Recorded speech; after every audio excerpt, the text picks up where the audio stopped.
Hi, I'm Amber, And I'm Kirsten, and you're listening to lurking in the shadows.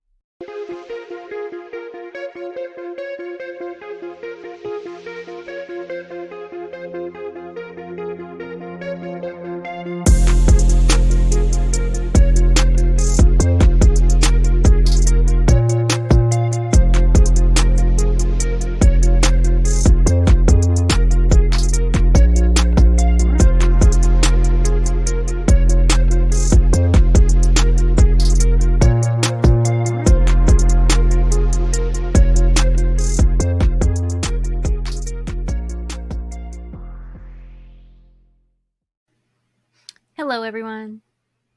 Hi. Welcome to episode 3 of Lurking in the Shadows.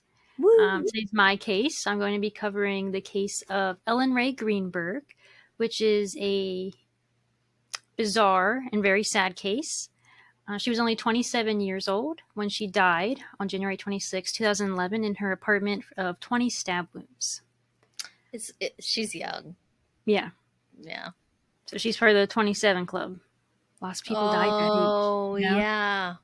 I didn't even think of that. Mm-hmm. We're going to classify this as a mysterious death because even though it did get ruled as a suicide, as you will learn, there's a lot of weird circumstances behind her death, and there's just no way it was a suicide, in my opinion. And probably a lot of I would say probably a lot of other people's opinions too. And it is ironic. What were you going to say? I was going to say I don't know this case, so I'm excited. Oh, you don't know anything about it? Maybe as you get into more details, I might. Me and my never remembering names. Amber's bad with names. Terrible, absolutely horrendous. You'll learn. I can't remember. So I'm curious. I might recognize some details as you go on. Yeah, maybe. But I do dive into a lot of detail. This might be a two-parter. I'm not sure. We'll kind of see how long it takes me to get through it. Yeah, this only episode 3. Who knows? We don't know what we could split into 2. So we'll see. Yeah, we'll see. So maybe a two-parter, maybe one. If it's going to be one, this will probably be a long episode. And then it's a little ironic because I was just telling you in January when we met up that I wanted to cover this case next. And then a week or two later, it was announced in the news that her case was being reopened. So it's a little weird timing, but great timing. So that way I can kind of talk about the update a little bit at the end. And it's also exciting that it's getting reopened because this is a very infuriating case. And hopefully things move in the right direction soon. This is also a fairly local case, which is why I wanted to cover it too. This takes place in the Philadelphia area. I'm about 1.5 hours west from Philly and Lancaster. So this case, the update being reopened, are you going to go into more detail later? Yeah, I'm going to talk about that at the end. Okay, good. All right, because we'll kind of go through what all happens and then what her parents do because of that. Okay. Her parents work really hard, and they have worked very hard for many years to get people to listen to them. Okay. And so finally it seems like that might be happening. Yep, and already from what you've barely told me, I just have a deep gut feeling that this has something to do with neglect of evidence or police just not doing their job. Oh, yeah. My tingly spider senses. So we'll start with some background on who Ellen was. Ellen Rae Greenberg was born on June 23rd, 1983 to parents Josh and Sandy Greenberg in New York City. She was their only child, which makes this a little more sad. In 1994, when Ellen was in middle school, they moved to Harrisburg, PA, where her mom is from. And then Ellen attended Susquehanna Township schools. And Harrisburg is only about 45 minutes from where I live and from where Amber used to live. I've driven through Harrisburg many times, been there a couple times for like the farm show, Whitaker Center, different things. And then my hairstylist, who is a Vivid hairstylist, she's located in Harrisburg. She has her own little suite. She's a Vivid and alternative hair specialist. So shout out to Ella Fritz because she's great. She gave me the hair color I wanted that 2 other salons could not do. So she can make magic happen. So if you're in need of a vivid specialist, I highly recommend her. She's on Instagram at Hair on the Fritz with a Z. Very And nice. then we also went to a bookstore near Harrisburg. Me, Amber, and our friend Steph, called Cupboard Maker Books. And there's kitties there you can adopt that Yay. run around. Yeah, So it that was a was really fun. very, very cute old used bookstore. Walk in the door, you just get that Mm-hmm. smell of an Yeah, old yeah. bookstore. It was very cute in there. And I found a really cool crime book there with like crime scene photos and stuff. Oh That was yeah, there was a nice crime crazy. Yeah. section. Yeah. hmm But anyway, after high school, Ellen attended Penn State University, which is a very expensive school. She majored in communications. While there, she worked as a lionizer, and I'm assuming they got that name because the Penn State mascot is the Nittany Lion. In that job, she introduced athletes and their parents to the campus and would help out on the football field. She was described as having a way of bringing people together, and her mom is quoted saying she was a really fun, adorable, very loving, bubbly young woman with a bright future ahead of her. And I'll show you a picture, and I'll post. There's lots of pictures I'll be posting from this case with, but she was very pretty, dark brown hair, very big smile, bright white teeth. Bubbly, like you said. I just picture, Yeah. hmm a bubbly young lady. And she had like freckles. She was really pretty. Aw. She then graduated with a degree in communications because she thought she wanted to be a speech pathologist, but then realized that wasn't really the career path for her. She then attended Temple University in Philadelphia, where she earned her teaching credentials. And speaking of Temple, I took a 3-month travel assignment there at their Temple University Hospital, and I'd never do it again. It was awful. It was rough. It was wild. So all the praises to people that work there full time. I don't know how they do it. The 3 months was enough for me. Good old Philly. Yeah. But shout out to 5 East and everyone that worked there when I was there. They were super nice and accommodating, and because travel nurses, they sometimes don't get treated very nicely and they're given like the worst patients, but my assignment was always very fair. Good. After Ellen obtained her teaching credentials, she got a job as a first grade teacher at Juniata Park Academy. I looked on Google, and it looks like the school is located in North Philly, not too far from Kensington, which is a horrible area. And it's only about 10 minutes from Temple University Hospital. So I was like kind of very close to where she used to teach when I was going to Temple. Okay. Her father said about her job, she felt good about what she was doing and the kids loved her. She was that teacher that everyone wanted and bragged about. She gave hugs to start and end the day. And while most kids loved when a sub came in for a break, for most teachers, Ellen's students could not relate. They look forward to learning because of Ellen. Oh. And then in 2007, Ellen met a guy named Sam Goldberg through a mutual friend. They went on a blind date, and I guess they hit it off. He was a television producer for NBC and later golf.com. On June 27, 2010, Sam proposed to Ellen on the beach during a trip to California. And there's some pictures I found of that trip that I can post. And then shortly after this, they moved to a modern apartment at Venice Lofts Apartments on the 6th floor with views of the Schuylkill River in Philadelphia. They were going to get married. Yeah.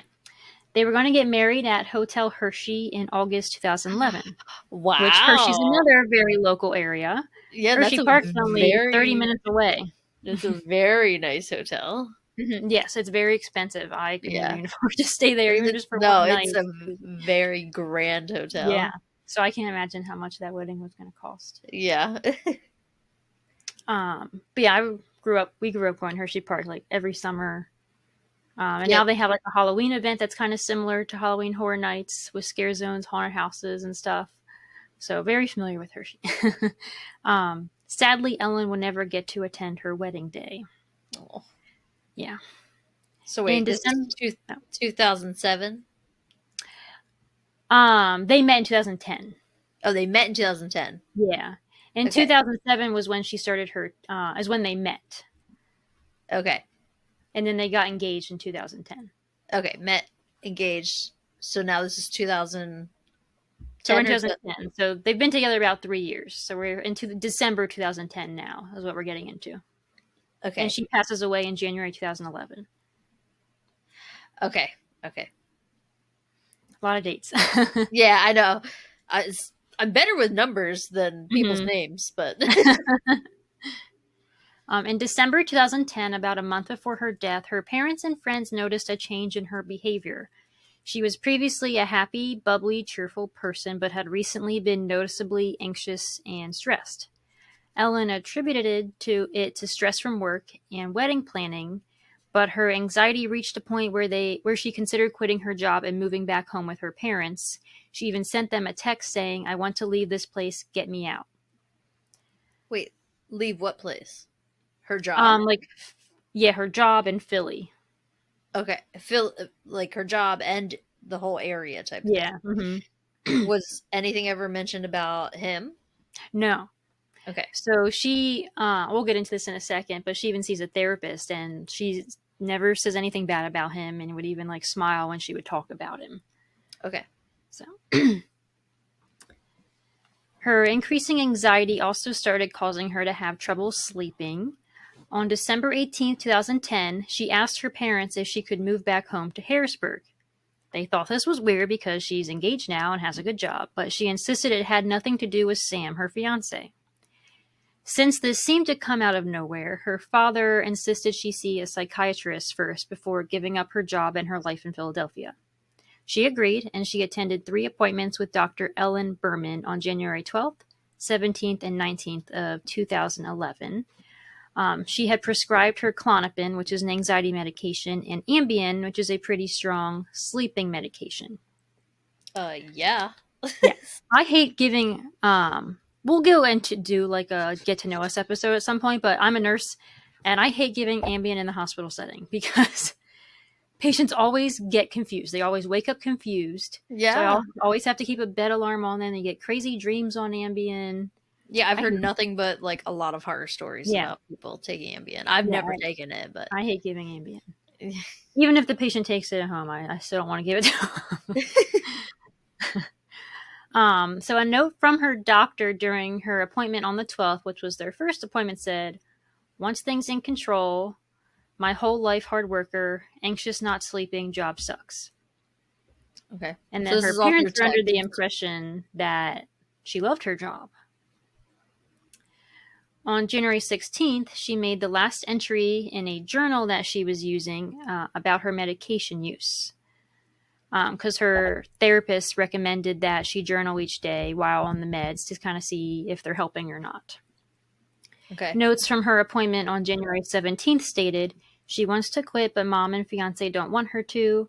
She can get out of contract with 2 weeks' notice when she starts to work on something. She starts thinking about everything else, not suicidal."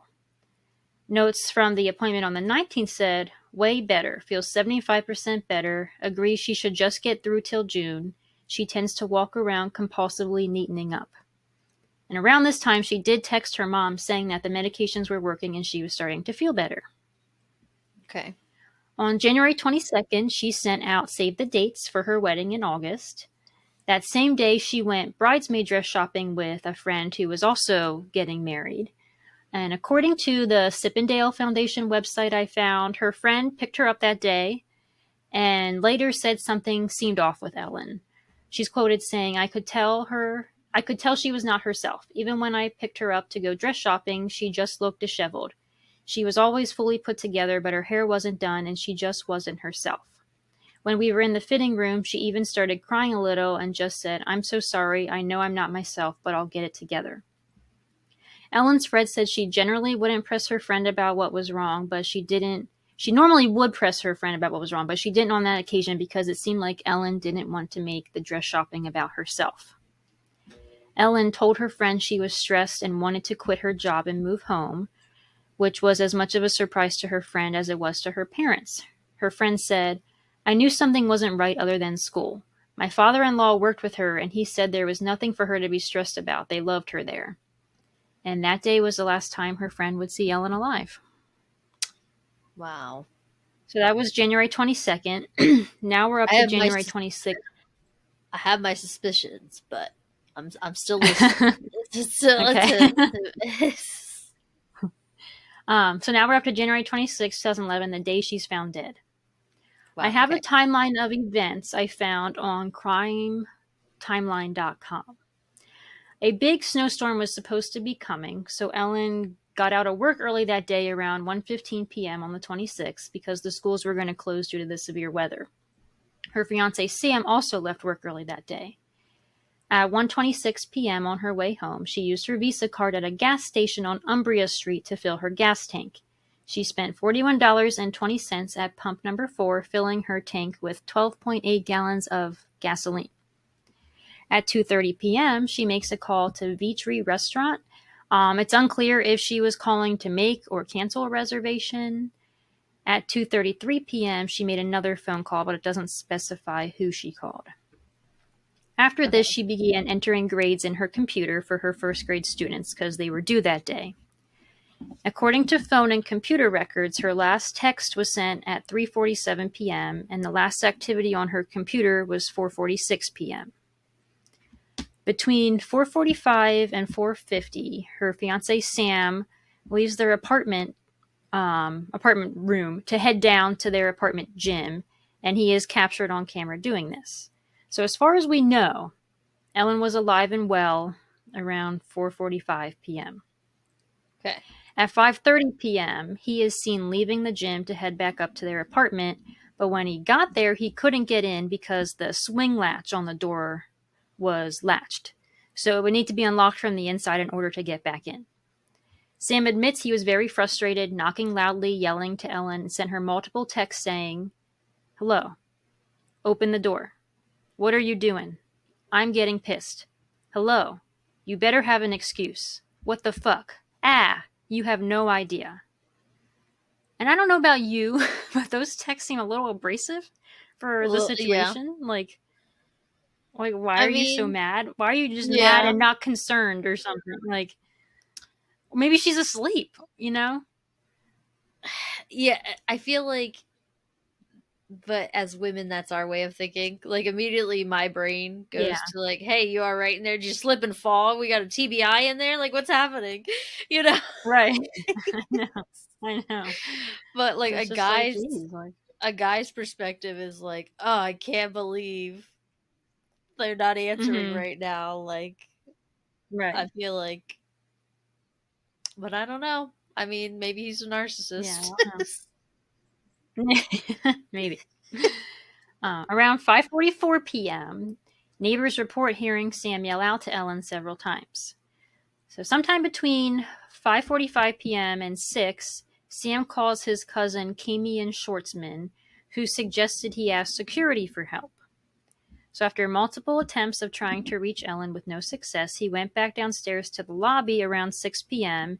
and asked Phil Hanton, who was like the security doorman guy, to help him break the lock.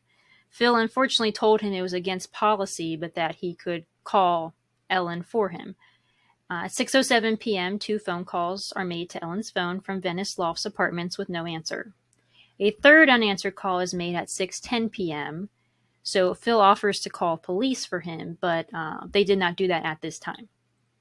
Okay. The site I found with a timeline of events doesn't exactly match up with the surveillance videos I watched. And I can link the site where I found the videos. I watched them to see when he's going in and out and things. It mentions him going in an elevator at 6:23 p.m., but I watched the surveillance video in the elevator lobby myself, and he's not there at 6:23 p.m. There's a man with his dog and like a delivery person, it looked like, with a cart. Unless there's another elevator in the building that doesn't have camera footage. But I did not see him anywhere at 6:23 p.m. That's mentioned in this timeline of events I found. But apparently at 6:14, Sam calls his cousin again and tells him security was not able to help him.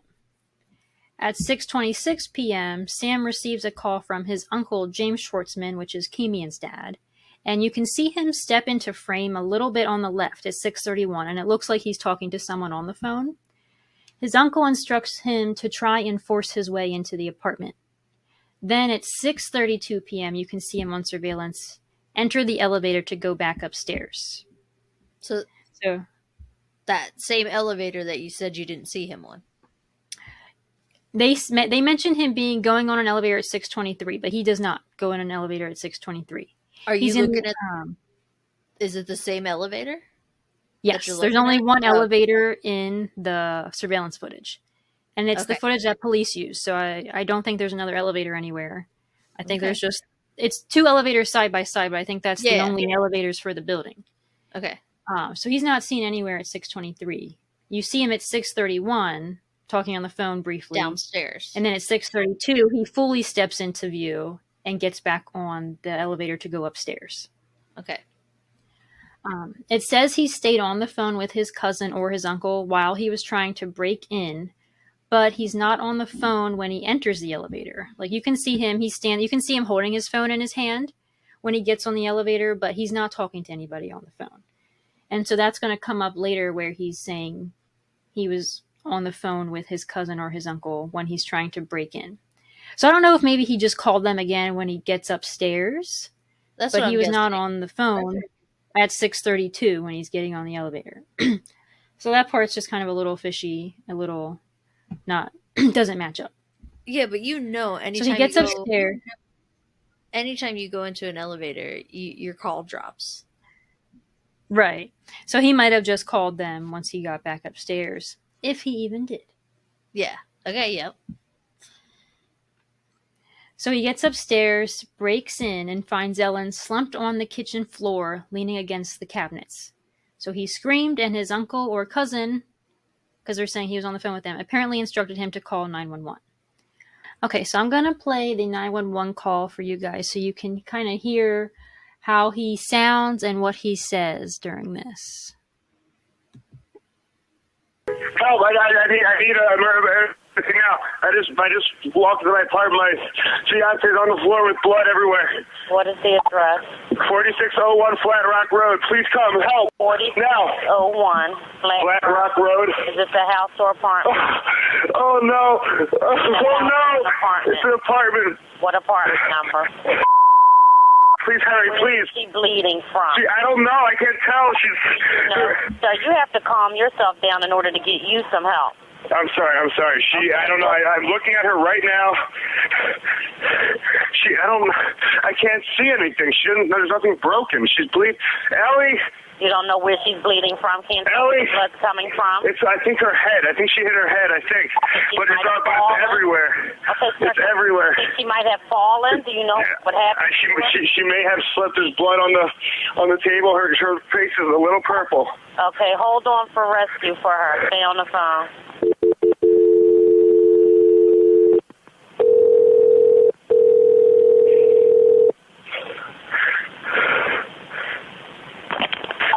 Fire Department 842. What's the address? No, 4601 Flat Rock Road. Please hurry. 4601 Flat Rock. Yes. What's wrong? I went downstairs to go work out. I came back up. The door was latched. My fiance's inside. She wasn't answering. So after about a half hour, I decided to break it down. I see her now just on the floor with blood. She's not responding. Okay, is she breathing?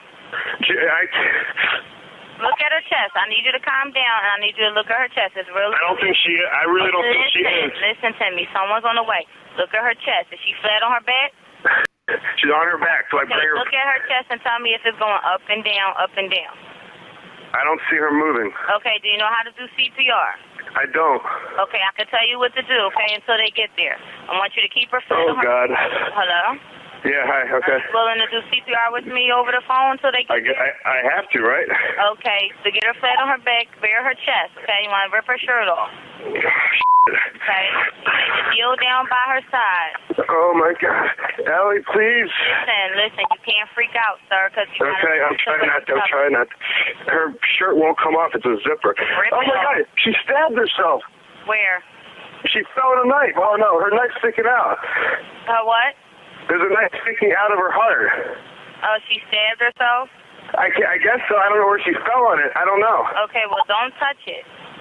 Okay, so I just let her down. Here now? I mean, what do I do? No, I mean, you can't. If the knife is in her chest, it's going to be kind of hard for you to do CPR at this time. Oh, no. Oh, my goodness. Okay. Police, which operator? 277. Is someone coming here? Yes, they are. You said 4601 Flat Rock, right? Yes. Okay, someone's on the way. And the knife is still inside?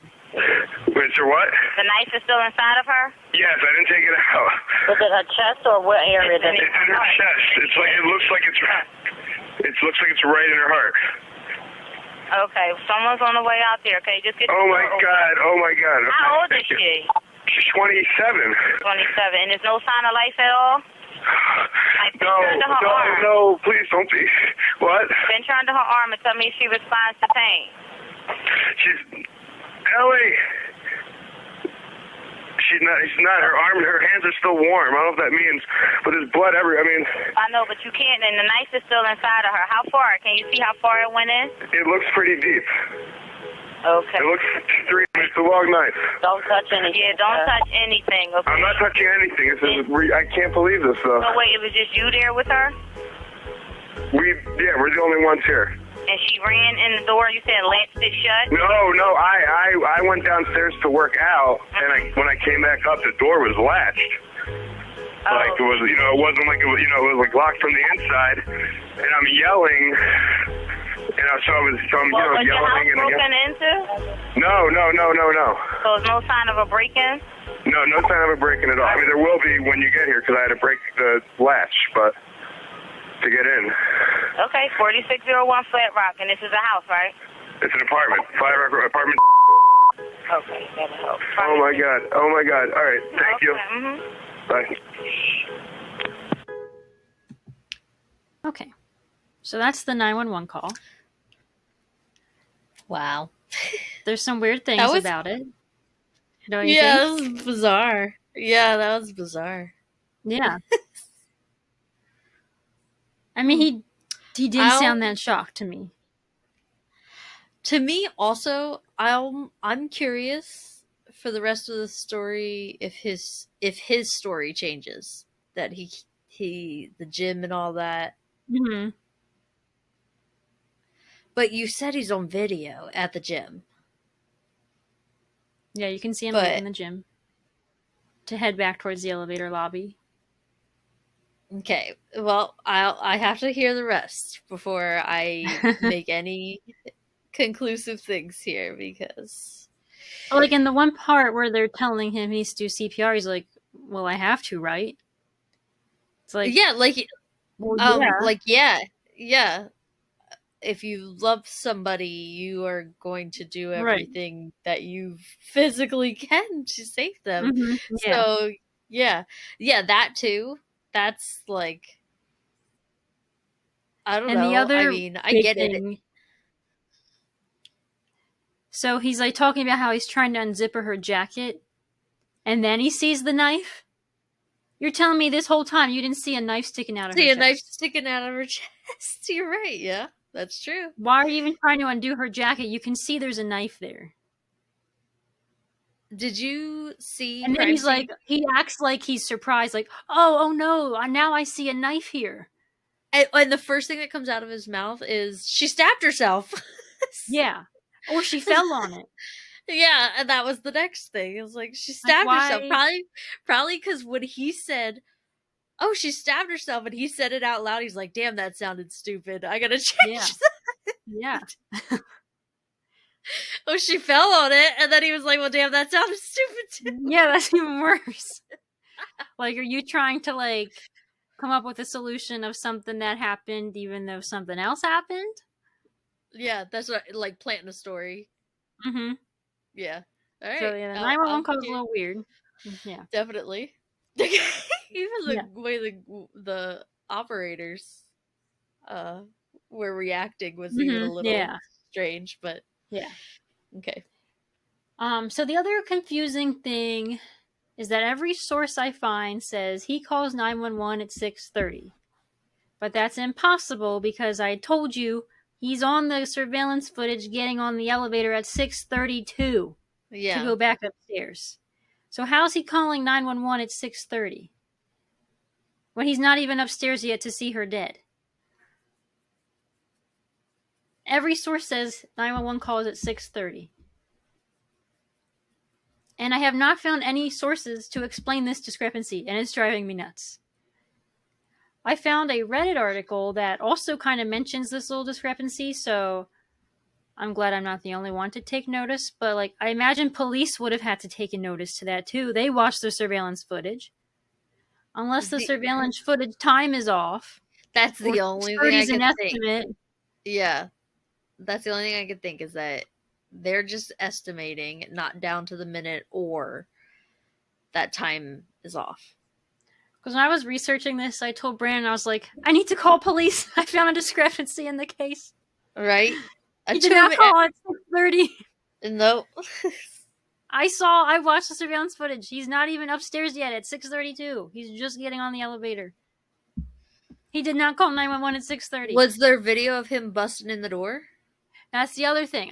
The only surveillance footage is like outside the elevator lobby and outside the gym. There's a little hallway there.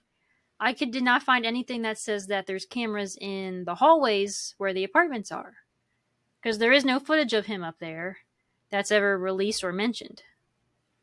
But it seems kind of weird that they only have surveillance footage like downstairs. Why don't they have it in the hallways? Because they're up on the 6th floor. Yeah. So that's the other weird thing. There's also no footage of him going into the room or breaking in or whatever he did. But it was broken into. The latch was broken. Okay. There is a broken latch. All right. I need more details. Yeah. 6:42 p.m. You can see who I assume to be the doorman with 3 other men who they look like firefighters because they're wearing those like big black jackets with like a yellow stripe on them. I mean, I guess they could be paramedics, but so that's at 6:42. You see them in the elevator lobby waiting for an elevator. And then 2 police officers run into frame at 6:44 and get on the elevator.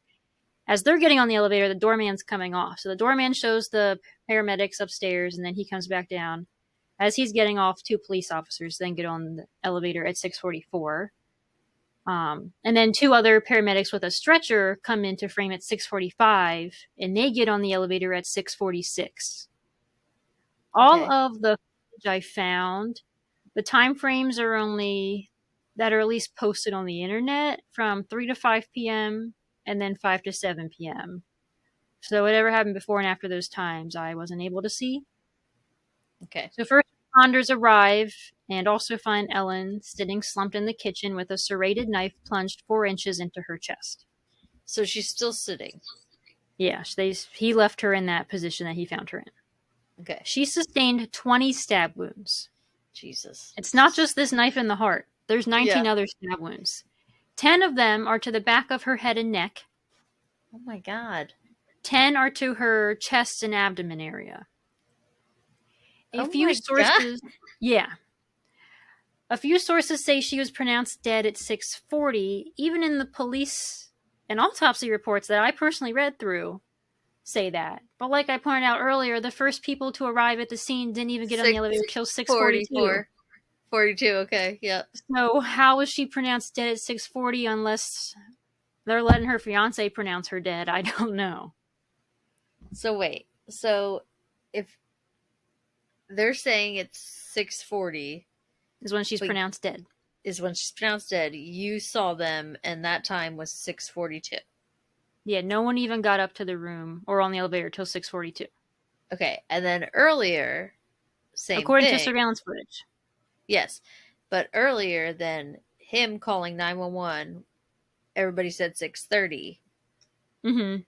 But he's not even upstairs yet at 6:32. At 6:30. So there's like some discrepancies here with what's being reported and what's actually on footage.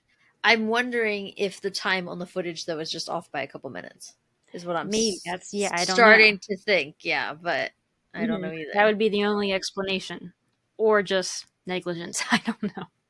That too. I feel like it would be more. Sorry, I feel like it would be more negligent if it was more of a time span that they didn't like make any effort on trying to figure it out. A couple of minutes, I get it, but like, yeah. But on a death certificate, like, I don't know. I don't know either. Okay, sorry. Oh, you're good. The conversation's good. So Detective Sierra of Homicide arrived on scene at 7:31 p.m.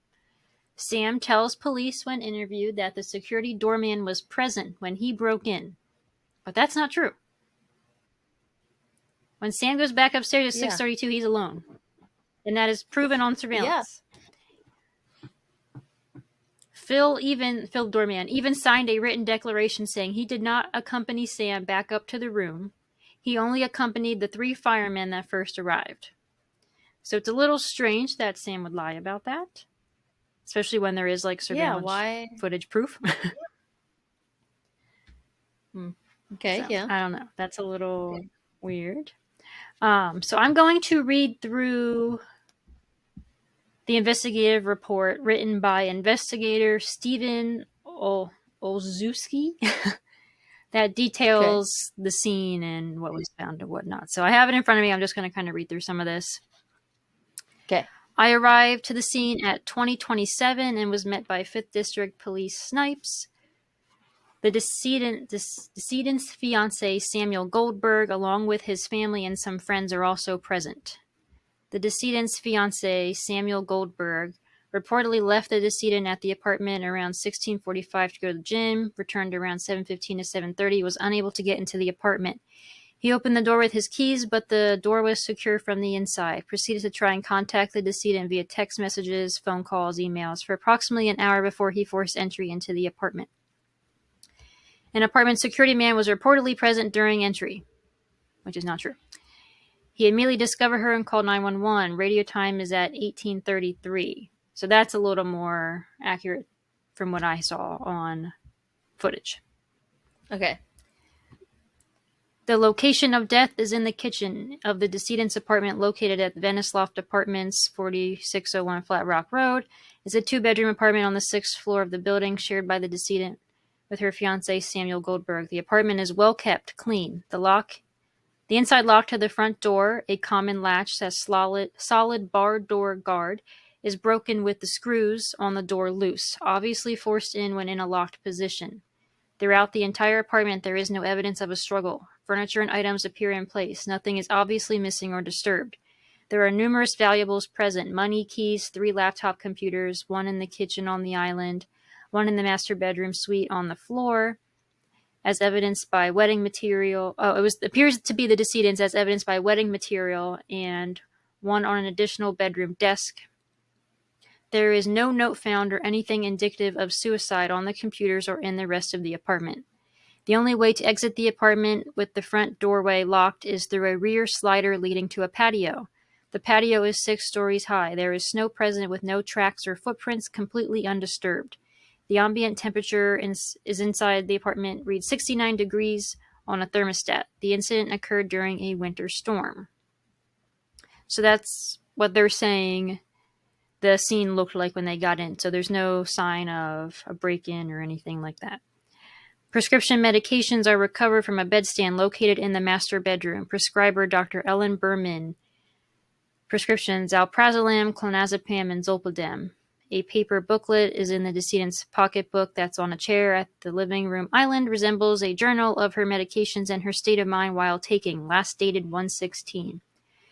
The decedent's cell phone is in the master bathroom. And then they kind of go through the text that Sam had sent her that I read earlier. The decedent is on the hardwood kitchen floor, located just inside the door entrance. The decedent is found supine with her head and some of her upper body and shoulders resting against the lower half of the white kitchen cabinets next to the range. Her body, starting with the head, is facing north and legs west. She is clad in a zipper-up, dark-colored shirt over top a gray t-shirt, gray sweatpants, underwear, and light brown Ugg boots. A pair of eyeglasses are on the floor to the right of the decedent. A white towel is grasped in her left hand. A hair tie or scrunchie is on her right wrist. There are no personal effects on the upper body. Upon further examination of the body, the decedent has a knife embedded in her left chest through her clothing. There are multiple stab wounds examined at the scene. At the chest where the knife is located, a few superficial grouped nearby, 1 to the left upper chest near the clavicle, 2 more at the mid-chest between and just below the breast. There are defects to the shirts consistent with the underlying wounds. There are no defense injuries to the hands, wrists, or forearms. The right hand is closed in a loose fist. Post-mortem findings at arrival at 2027 and 2155 are the same. The body is mostly flaccid. The hands appear to be slightly stiff. The body is cool to the touch at the extremities and warm to the touch at the torso, front, and back. Lividity is inconspicuous. Findings are consistent with current position of the body. Blood is present on the head, in the hair and neck. The right hand has blood on it. On the front side of her shirts, along her pants, on the front side, and on top of both her boots is blood. The right boot has blood on the sole.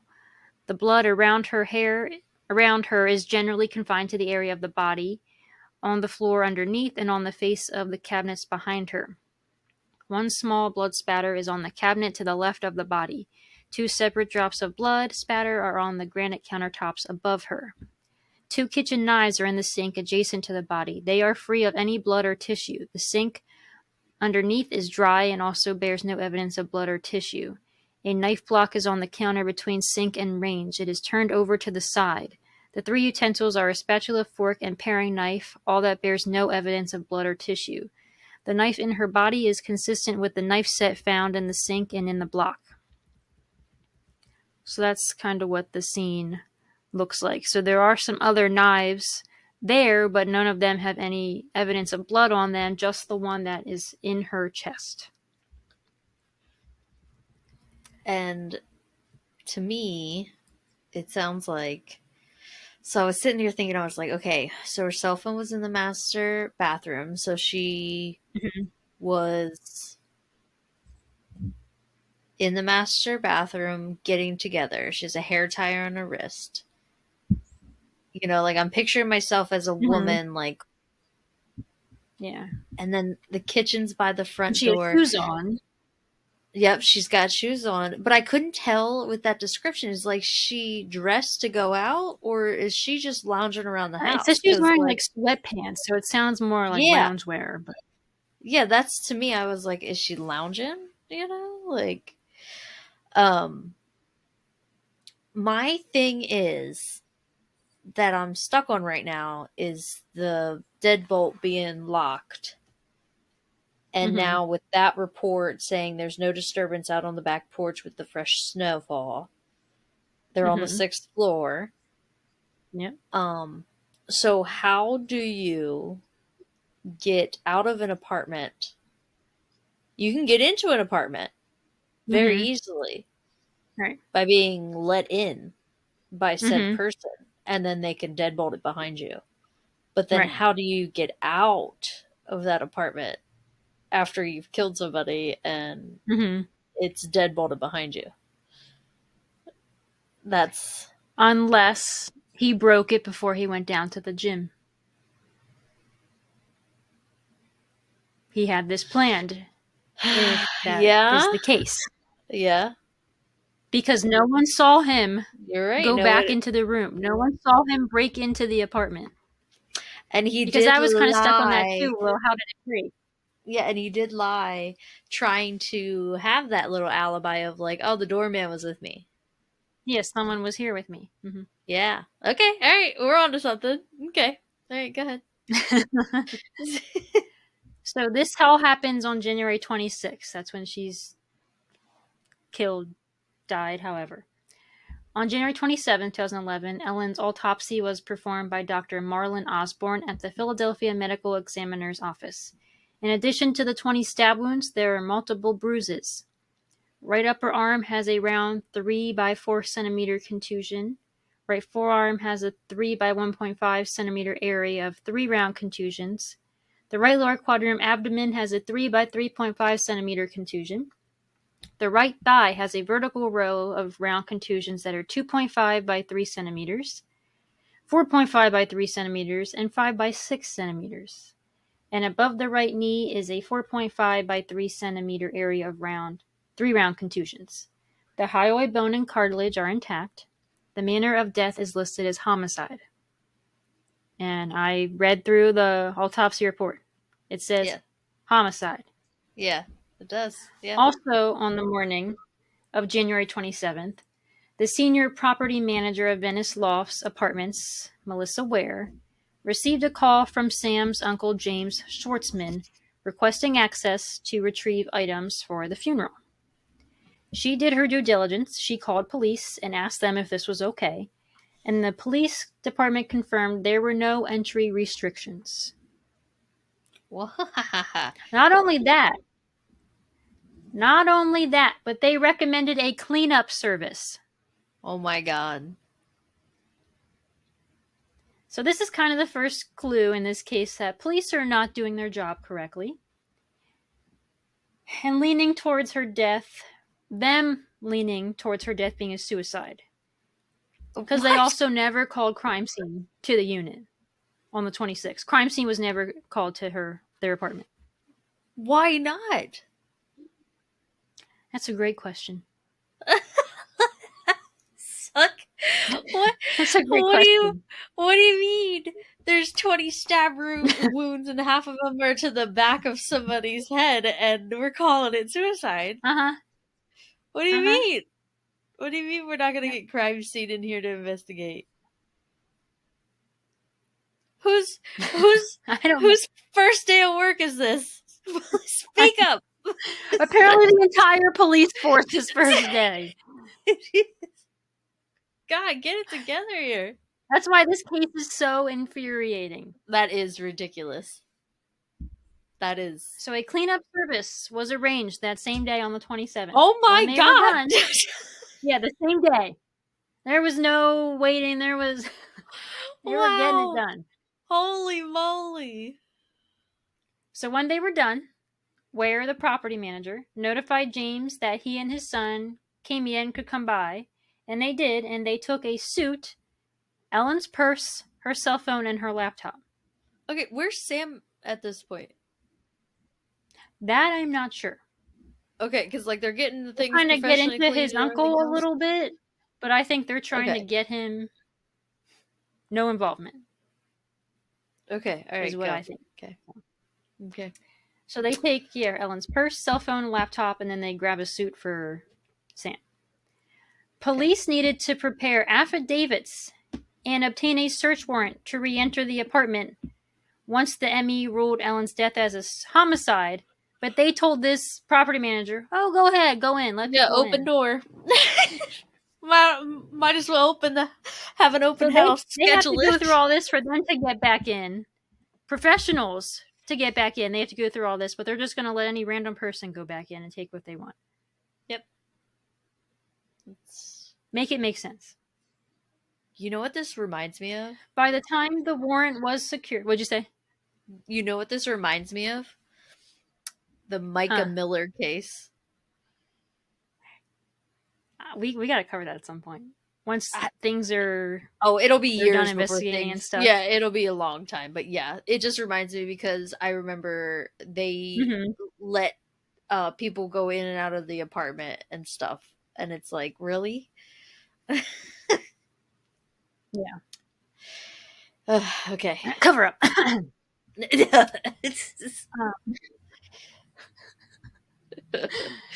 By the time the search warrant was secured, the apartment had already been cleaned up by a crime scene cleanup crew because that's what they told Melissa Ware to do. Items they could have used as evidentiary value were either removed or cleaned up. Yep, I mean that was their job. They did do their job, I guess. They did. Ellen's funeral took place on January 28th in Harrisburg, PA. And even though Sam's uncle took some of Ellen's belongings, they didn't give them to Ellen's family. What? They held on to them. Why? What? If this doesn't scream cover up and trying to hide evidence, I don't know what does. Why? It was the purse? It was...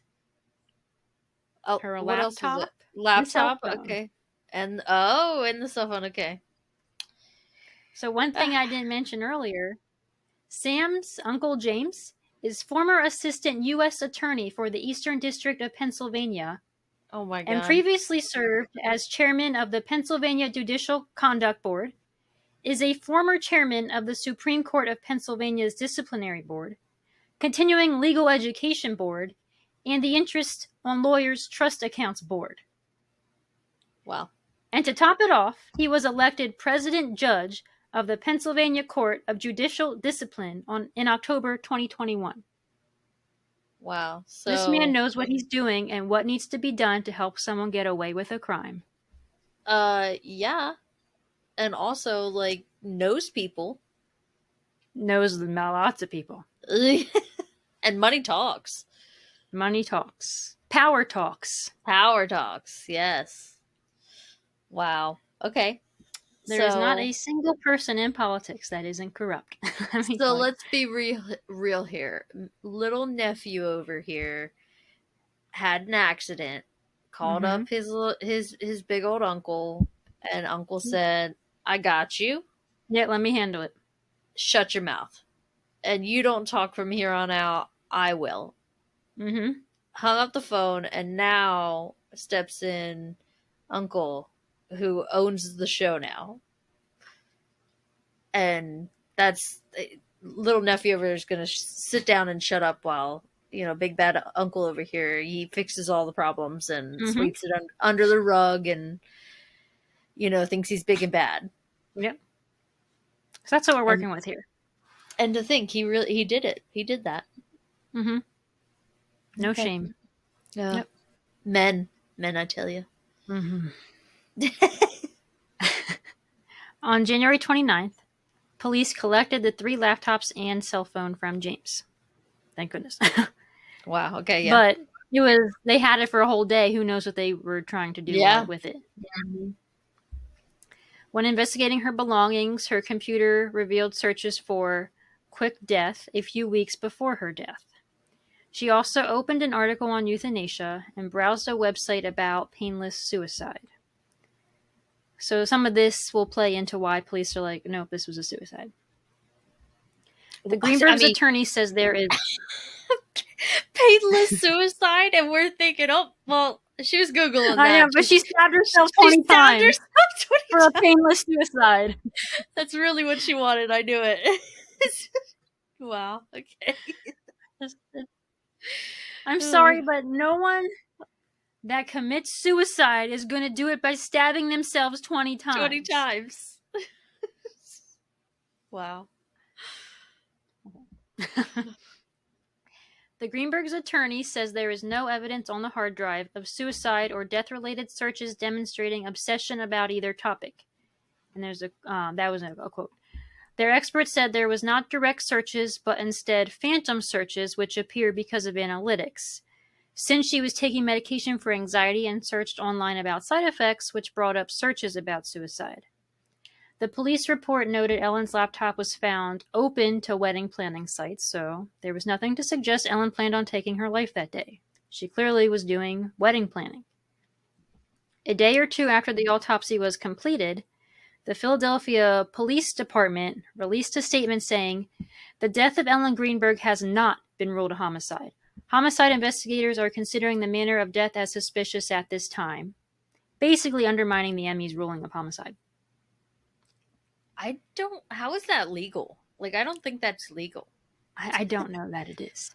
Like, I started watching Dr. G Medical Examiner again, and one of the things I remember her saying in there is like, I'm the decider of what the death is.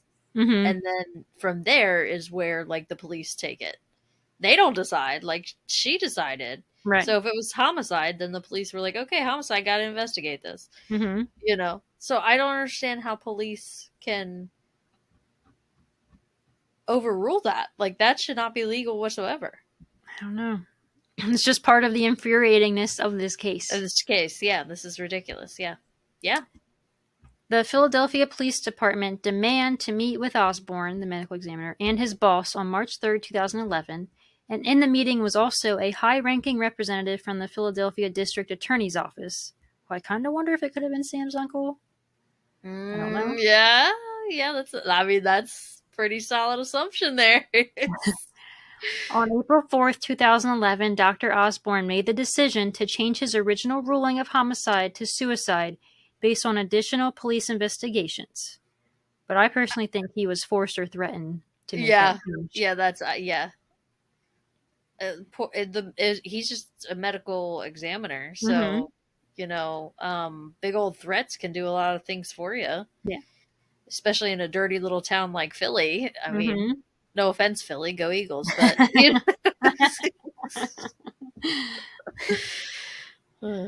So this additional investigation claims while her spinal dura was incised, the spinal cord was not penetrated, meaning she could still move after being stabbed. Shut up. I'm sorry, you think after someone slices through their spinal dura that they're going to continue stabbing themselves? Oh yeah, and oh my god, and the back of the head, back of the neck. Uh-huh. Like no, if she was going to kill herself, it would have been the one to the heart. Why is she stabbing behind her head, all over her abdomen? This is how the movie Smile was inspired. They just pictured maybe that they just continue. So that was finding one of their additional investigation. Number 2, the apartment door was locked with no signs of forced entry or a struggle, inferring she was alone. 3, toxicology tests indicated. Oh, go ahead. But the lock thing, like you said earlier, nobody's, like you said, there's no confirmation that it was done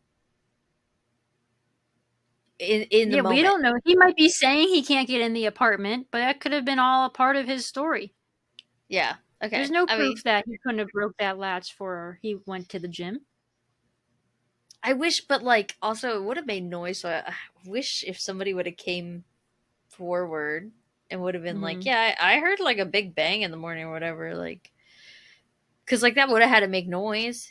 Unless he but just. You think she also would have been screaming too while someone's stabbing her? Yeah, it's true. I mean, yeah. Okay. This case, man. A lot of. I know. You keep doing this.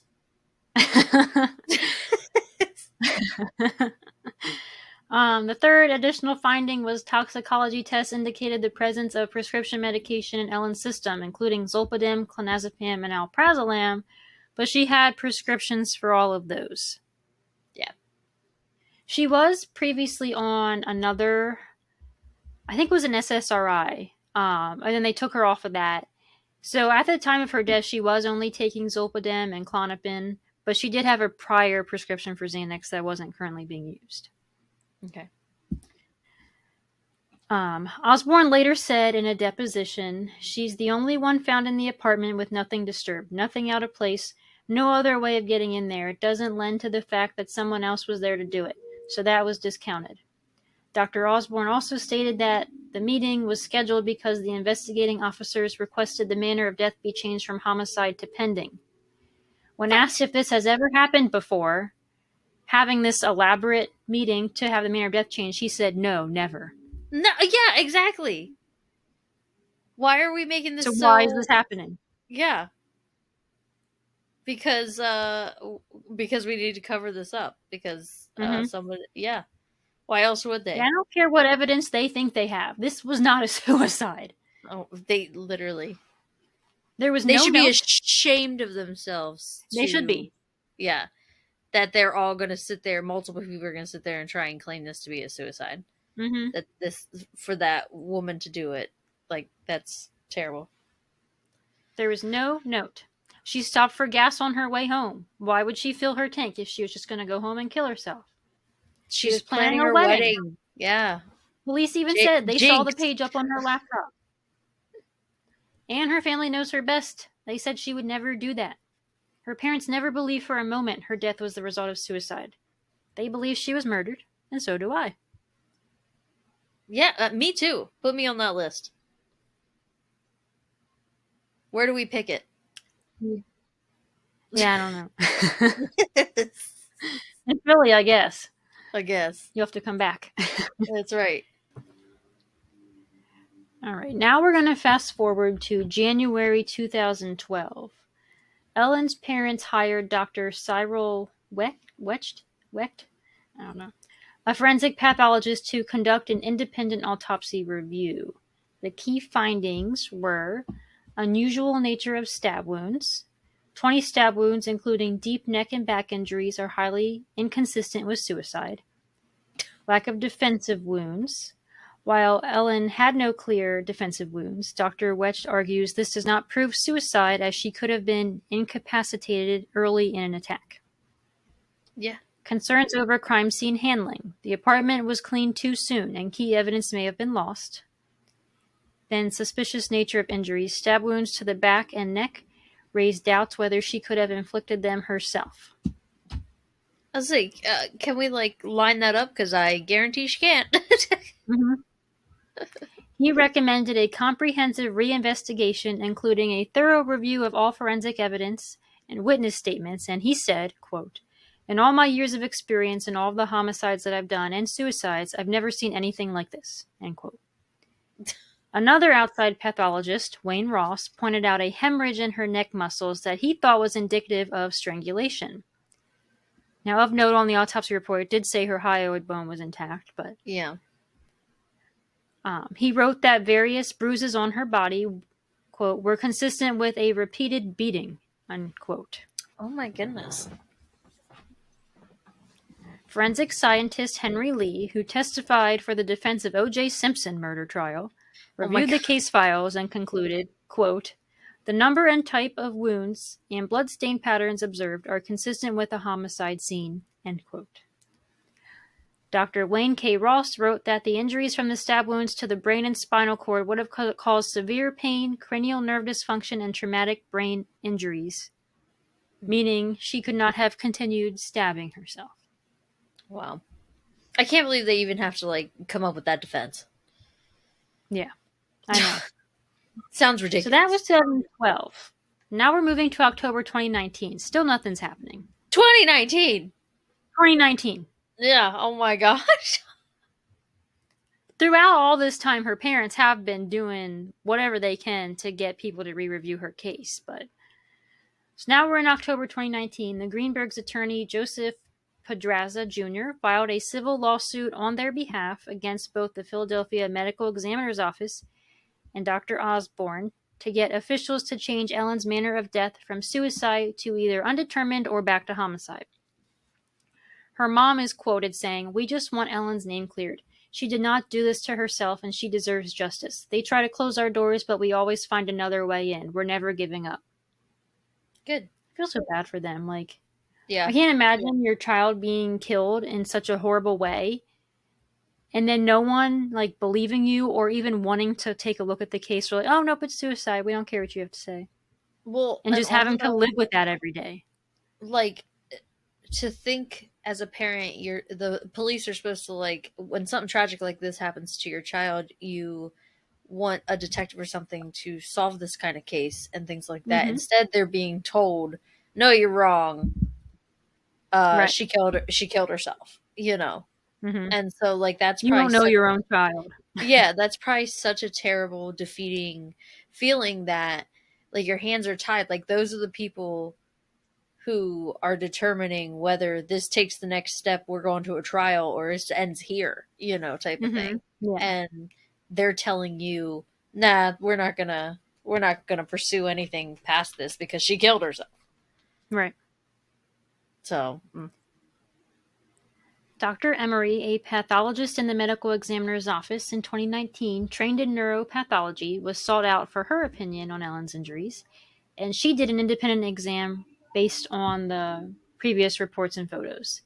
She said what was most significant was there were wounds on Ellen that had no hemorrhaging, meaning there was no pulse to pump out blood when those ones were inflicted. So she was already dead. She was already dead.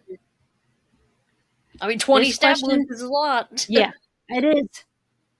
This questions Ellen's ability to inflict all wounds on herself, stating that the injury to her brain and cervical spine would have incapacitated her. So how did she stab herself in the heart then? Yeah. Is there did anybody look at Sam if he's got injuries? Not that I read anywhere. He's not even, still not considered a suspect. Okay, so yeah, because they think it's a suicide. So, I don't think they cared to check him. No, I was gonna say because I couldn't even find anything about interviews with him. I know they like interviewed him at the scene, but I couldn't find anything that they took him to the station. Could you see in the videos or anything? Did his hands look? No, I mean it was a little grainy, but no. Because you would think He was kind of far away. 20 stab wounds. I mean, you would think somebody's could possibly be injuring themselves. And Possibly, punching. yeah, unless he did incapacitate her in some way. Like maybe the first wound was enough to take her out. And then he just kept going and then showered before he went to the gym.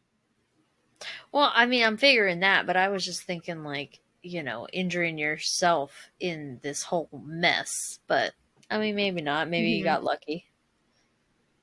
Because also, what are the odds that this just happens while you decide to step out for 45 minutes? Yeah, right? Yeah. With this new evidence, the Greenbergs requested Pennsylvania Attorney General Josh Shapiro, at that time, he's now our governor, to review and reopen their daughter's case. The medical examiner's office relied heavily on what it said were findings of an outside neuropathologist, Lucy Rourke Adams, back in 2011, who determined Greenberg's brain and spinal cord was not damaged by the wounds to the back of her neck, which would have allowed her to inflict the subsequent wounds on herself, including the final one in her chest. But oddly, nobody has ever been able to produce her report or an invoice for it. And Rourke Adams herself previously told the Inquirer that she had no recollection of the case. She probably said that shit. She probably said that shit and then was like, oh wait, oh no, I looked at this case and oh my god, I sound so dumb. Yeah, I don't know. But they were using her information as part of their suicide theory. Yeah. But there's no proof of it, and she's saying she has no recollection of the case. Yeah, so what you got, sir? What do you got? It came out that Josh Shapiro had some sort of relationship with a family member of Sam Goldberg, which gave the appearance of a conflict of interest. So we call that a conflict of interest. Her case was given to Chester County DA instead in 2022. Wow. So now this man has some sort of relation to Sam. The Pennsylvania Attorney General. Yeah. Is now on his side.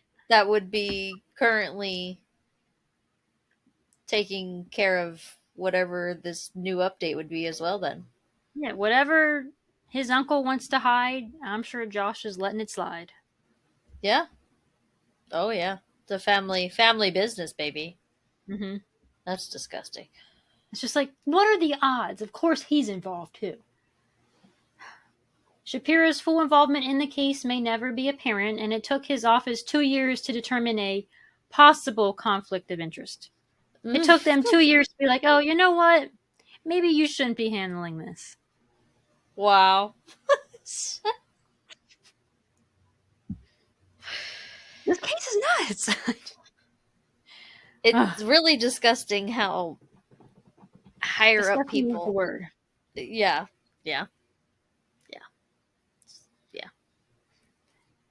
So there is actually a recent update in her case as of January 31st, which we will get into shortly. But Shapiro was interviewed about the update, and he defends his role on her case. And I'll share a direct quote from him. Okay, He transferred it, meaning her case, to the Chester County District Attorney, if my memory serves me. They looked at it for a couple of years, and they found the same determination as well. It has to have some evidence with it, not just someone feeling different. But certainly if there's some evidence that this medical examiner has uncovered, I'm not familiar with that, I'm no longer the AG. If they have new evidence, new information, they should share that immediately. As a father of 4, my heart breaks for the Greenberg family. No family should ever have to bury a child. There's nothing I wanted more than to give these parents some finality, some answer, some clarification of Why we received more evidence, more information during the course of our investigation that sadly didn't show what they wanted it to show, but actually rather pointed to more data, more information that pointed toward a suicide. Like, shut up and piss off. Yeah. You didn't care about helping them. If my memory serves me, Mm-hmm. he don't give a shit. No. He literally does not care. Nope. I have 4 kids of my own, and nobody should ever have to. Like, he had to throw that in there to make sure that he seemed a little bit sympathetic for them. Mm-hmm. But in reality, how? Oh God, that there's they found the same evidence that it's a suicide. Get out of here. So if there's a cover-up going on, he's involved. Like, I want to know the how many commas were on those checks that were written. yeah. I want to know. I really do. I would love to know how Mhm. many. 2? Yeah, I never really Was it had at least any. 2? I never really had any like opinions on Shapiro before. Like, I didn't really follow him or know much about him becoming governor, but I now strongly dislike him. Yeah, I mean that would. This is a. If you wanted to get to know him, I guess this was a really run it home for you how you're going to feel about him kind of case. Yeah, yeah. And sorry Wow. if you guys can see me frequently fixing my glasses. They're broken, so I keep trying to keep it on my face. Oh my god. All right, so now we get to present time. As of January 31st, 2025, an update in Ellen's case was announced. After years of investigation, multiple lawsuits, and a petition that has more than 166,000 signatures, the pathologist who performed her autopsy says that he changed his mind. Again. Oh. Oh my goodness. Philadelphia medical examiner Marlon Osborne initially called the death a homicide, then switched the ruling to suicide after police publicly challenged his findings. Osborne wrote in a statement on the 31st that he now is unsure of the series of events that happened that day. Quote, whether Ellen's fiancé was witnessed entering the apartment before placing the 911 call on January 26th, whether the door was forced open as reported, whether Ellen's body was moved by someone else inside the apartment with her or at or near the time of her death, and the findings of Lindsay Emery, MD, from neuropathological evaluation of Ellen's cervical segment sample. There was supposed to be a civil lawsuit on Monday, February 3rd. The one I mentioned earlier about their lawyer getting one involved on the city of Philadelphia and the medical examiner's office. That was supposed to happen on Monday, February 3rd. They were accusing the city of Philadelphia of emotional distress for mishandling Ellen's death investigation. That Osborne, another medical examiner, and a homicide detective were supposed to testify at. But the Greenbergs chose to settle that same day, so the suit never actually went through. Attorney William Trask of Lamb McErlin said, quote, now the city has agreed that the current medical examiner will reopen Ellen's case and look at the evidence of her manner of death and come to their own conclusion, unquote. An undisclosed monetary settlement is also part of the agreement. Her mom said, quote, it's been 14 years we've been trying to clear Ellen Greenberg's name, and we're very proud of her, and we hope we made her proud of us today. So finally, they're going to reinvestigate her case. After now, I mean, there's not a lot of physical evidence because it all got cleaned up, but there's still lots they can work with. There is, but I don't know. I don't know if they could come to a conclusion with the evidence that they have. I don't know either. Which is so hard because, like, usually when it's a case that you can't, like, solve, it's like, oh, no body, no crime type of thing. Well, we have a body and we have a crime, but, like, they, like you said, cleaned up all the evidence. There's no evidence. There's no evidence. Because since there is no evidence, that whatever story they're going to spin is all circumstantial. Whatever they're going to tell in court to try and, like, prosecute whoever it is, whether it's Sam or whoever, it's all going to just be circumstantial evidence. Yeah, because there is no clear motive. No. There's nothing. There's no motive. There's no... I'm going to mention something here in just a second that could maybe be, but nothing clear. Yeah. To determine, like, why he would kill her. Because clearly his family must be decently well off with his wealthy attorney uncle or whatever. So, like, there's money wouldn't be a factor for killing her. You know, she's a school teacher. I'm wondering if it's just... It could have been drugged up rage. Yeah, On no, his there's not a lot of information about him. Like, yeah, you know, when I that's what I'm type his name in on Google, I could not find much. And he also does not speak out, which I'm getting into next. He has really not spoken out at all much since Ellen was murdered, killed, whatever. Her mom, Sandy, told DailyMail.com that Goldberg, now a married father of 2, living in New York, hasn't reached out to her, her husband, or their legal team about the huge development in his ex-fiance's case. So he said nothing now that this new evidence was brought to light that they're going to reopen. He said nothing. Yeah, he don't care. She describes his silence following the medical examiner's conclusion and city's announcement of a new investigation as very interesting, and especially not just him but his family. No one has reached out to us that I'm aware of, she said. The last time they heard from him was in an email in 2013 announcing his engagement to his now wife, God. Caroline May. An email? So she dies in December or January 2011, and he's emailing them just 2 years later that he's engaged. That's not a very long time to date somebody and decide you want to marry them, unless you were seeing them prior to Ellen dying. I can't say anything because my dad died and then mom and dad were married like 2 years later, so. I know. He wasn't murdered. Like, I don't know. You know what I mean? I yeah, feel but like Sam probably, like, oh, traumatic. But... Sam's on the suicide side of things. Mm-hmm. He is. He's like, oh yeah, I'll just move on, you know, I don't know, but like, even like being the one that he found her with all these a knife in her chest. I don't know. It just seems weird to me. No, it doesn't with the reaction he had on that phone call. Mm-hmm. Like she had cooties or something when she's dead. Right. Like, so yeah, less than 2 years he's announcing he's getting engaged, and then they got married in January 2014, almost exactly 3 years after Ellen's death. Oh my God, I can't believe that. That is messed up. That's a slap in the face. Yeah, it is. That's messed up. To even every just month, and you picked January. Yeah, you picked January. Wow, that's messed up. So it just seems a little rushed to me, which makes it look suspicious. But I mean, some people, I don't know. Like, how long did he grieve for before he decided to move on so quickly? Unless, like I said, he was already seeing her.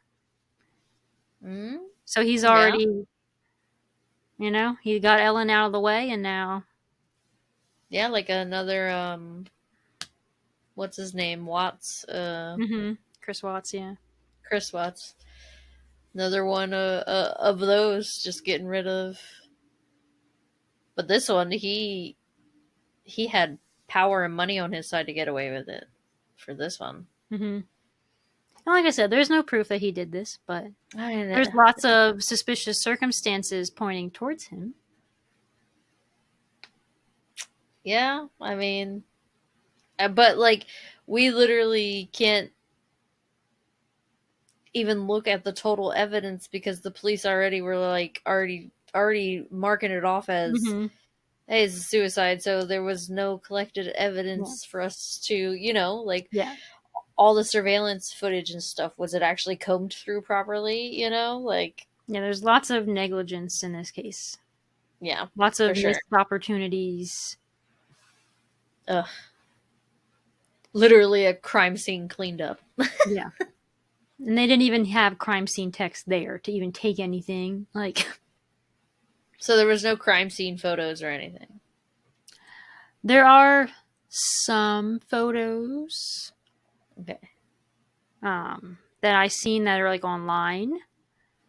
But as far as like other areas of the building, not that I'm aware of. No. Or their apartment or whatever. Yeah. Ellen's mom also thinks she was being abused. She said, after reading the autopsy report many, many, many times, there were bruises in various stages of healing from abuse. Sam spoke out for the first time in December 2024. So it took him 13 years to say something. Yeah. Yeah, it did. Okay. And he's quoted saying, "When Ellen took her own life, it left me bewildered. She was a wonderful and a kind person who had everything to live for. When she died, a part of me died with her. Unimaginably, in the years that have passed, I've had to endure unimaginable passing of my future wife and the pathetic and despicable attempts to desecrate my reputation and her privacy by creating a narrative that embraces lies, distortions, and falsehoods in order to avoid the truth. Mental illness is very real and has many victims." Ooh, that's a narcissist. What a pathetic loser, making her death about him. Yeah, that is a narcissist. The way he turns it around, the way they Mhm. turn it around. Uh-huh. That's what he said. Yeah, and make it about him and about other people, like, oh, it's their fault, like mental illness is a whatever he said. Mhm. Like, get the hell out of here. And this mental illness was very short-lived. It was only like not long before her death where family noticed a change in her. She wasn't just previously mentally ill. No, She was and going like through something that made her very stressed and anxious. in the moment, like she was fine though. Mhm. Otherwise, Yes. like No there was history of mental no, illness in her. This was very situational. Something was yeah, happening. yes, and everybody has those situations. Like work is a prime example Yeah. that gets you worked up Oh yeah. sometimes. Oh yeah. Yeah, we Mhm. both of us, like you. Sometimes I smolder on things for a day or two from Mhm. work or whatever, Right. and Yeah. and then you get over it. But Mhm. like everybody has those times of something upsetting them, whether it is anger or sadness or whatever it may be. Mhm. Mm. Yeah. Waits 13 years, and that's That's the what he says. That's bullshit. what he That's chooses the to say. bullshit he plops out of that mug of his. Okay. Wow. That's and he's getting married. Well, here I am single. What is this? Oh, he's already married. They got married in Oh, 2014. and they got married. Yeah. Oh They've god. been married 10 years now. Oh, 11, I guess. Ugh. 11 years now. Wow. Yeah. I read an article where Sandy, her mom, said, like she had even, like they were talking on the phone and she said something like, Sam, Ellen didn't kill herself. And he just didn't say anything and hung up. What?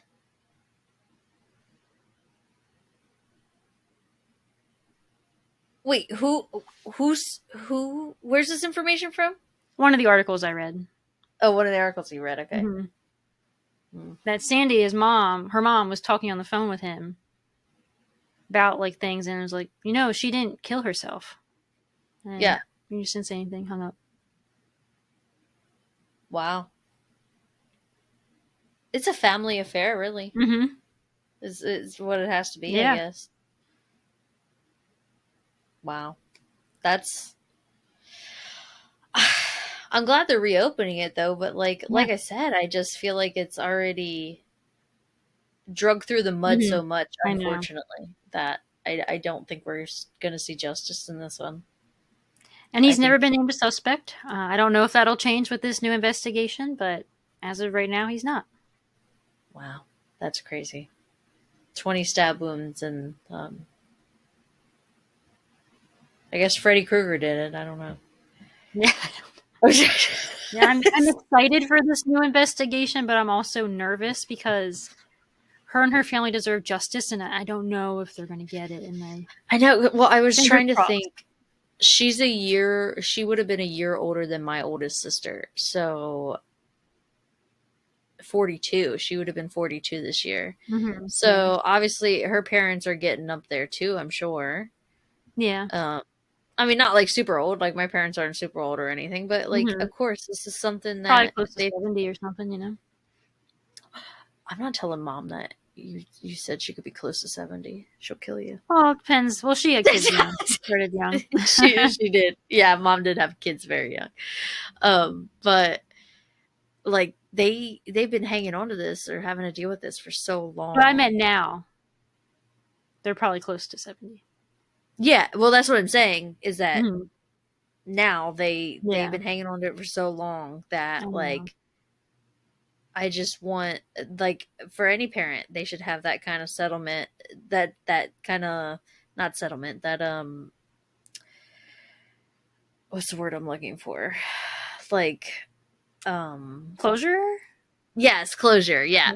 Mhm. More of like that closure for them after all these freaking years, when you know deep down in your heart that your child did not like do that to themselves. And obviously, Yeah. and like any sane person, educated person can see that this is not a suicide. That's not, Yeah. it's just not going to happen like that. No. Like, I don't get how, well, I do, you know, I do get it. I do get it. It was money and power, and you're right. It was definitely, I believe, a cover up. Her parents did create a Facebook page called Justice for Ellen that everyone should go follow. I will have to. Yeah, I did. But yeah, that's the sad and strange case of Ellen Rae Greenberg. Bitch, send me an invite next time you just I join will. a group like that. I will. Jerk. So thank you so much for listening. I know this was a long one. It was But good, there though. was a lot to cover. There's a lot of ups and downs and weird things. Sam did it. He did it. I know it. That's what I'll say right now. He did it. You support, I mean, I don't know who else could have, so. And I did so much talking. My lip gloss is gone. Oh no, I know my lip. I had brown lips, now they're lip color. Now they're lip colors. Wow. So I'll you take it away. I had to think about what I say. I had to think about it for a second. And we're still follow us. Yeah, right. Make like a shadow and follow us on Instagram at Lurking in the Shadows podcast.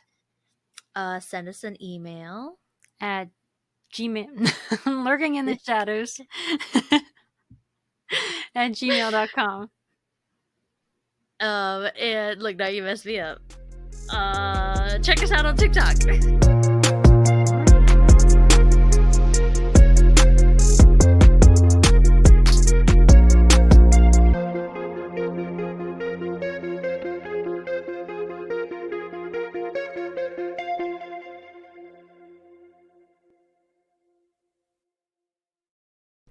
So make like a shadow and follow us on Instagram at Lurking in the Shadows.